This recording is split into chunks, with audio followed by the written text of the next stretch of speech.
છે એ લાવવામાં આવી છે? કયા પ્રકારની કામગીરી છે? ત્યાં આગળ હયાત એક લાઈન નાખવામાં આવી છે. કેટલા વર્ષ જૂની જે લાઈન છે અને આ નિર્ણય શું કરવામાં આવે છે આને લઈને? જે અમદાવાદ શહેરની અંદર કોતરપુર વોટર વર્ક જે છે ત્યાંથી 1600 mm ડાયાની જે લાઈન છે એ લાઈન જે 650 ml પ્લાન્ટમાંથી નીકળે છે વેસ્ટર્ન ટ્રંક લાઇનની અંદર એ પાણીનો પુરવઠો પૂરો પાડે છે. એ ટ્રંક મેઇન લાઇન જે કેન્ટોનમેન્ટ પાસે છે એ 1600 મીટરની બ્રાન્ચ લાઇનો પાસે સદર પાઇપલાઇન જે છે હાલમાં એ Kotarpur Indira bridge circle airport circle થઈ કેન્ટોનમેન્ટ સુધી આવે છે.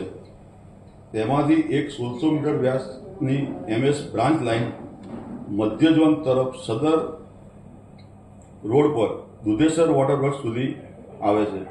જો આ કેન્ટોનમેન્ટની બીજી 1600 મીટર વ્યાસની MS બ્રાન્ચ લાઇન જે છે એ મોટેરા ફ્રેન્ચ વેલ ઉપર થઈ મોટેરા સ્ટેડિયમ પ્રિમાઇસીસમાં થઈને પશ્ચિમ વિસ્તાર તરફ જાય છે.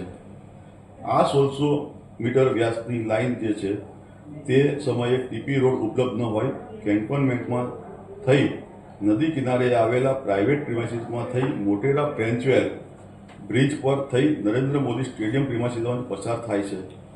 સદર હયાત 1900 મિલીમીટર વ્યાસની વેસ્ટર્ન ટ્રંક મેઇન દ્વારા શહેરના પશ્ચિમ ઝોનના 27 વોટર ડિસ્ટ્રીબ્યુશન સ્ટેશનોમાં આશરે 200 ml પાણી પૂરું પાડવામાં આવે છે. એટલે આગામી 2036ના ઓલિમ્પિકને ધ્યાનમાં રાખીને હાલમાં રિવરફ્રન્ટ તથા સરદાર પટેલ સ્પોર્ટ એન્કલેવના કરવાના થતા વિકાસના સદર લાઇન નડતરરૂપ હોય તેને આપણે અત્યારે સ્ટેડિયમમાંથી અને જે પ્રાઇવેટ પ્રિમાઇસીસમાં જે બધી છે એને આપણે બહાર શિફ્ટ કરીએ છીએ. શહેરમાં અનેક સ્થળો પર એ પરિસ્થિતિ જોવા મળી હોય છે કે કામ પૂર્ણ થયા બાદ ત્યાં બેરિકેડ છે તે હટાવવામાં આવતા નથી.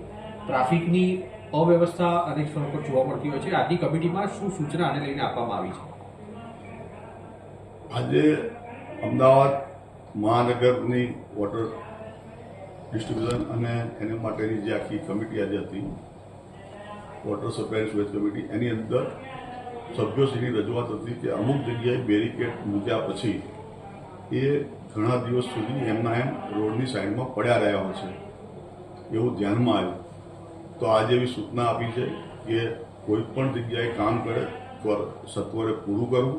પૂરું થયા બાદ તેને તરત જ બેરિકેડ હટાવીને જે રોડ છે એને મોટરેબલ કરવો, એટલે કે ત્યાંથી વાહન અવર જવર થાય. માટી વધારાની હોય તો ઉપાડી લેવી અને જે કંઈ હોય એ નડતરરૂપ એ બધું દૂર કરીને મોટરેબલ કરવા માટેની આજે સૂચના આપવામાં આવી છે.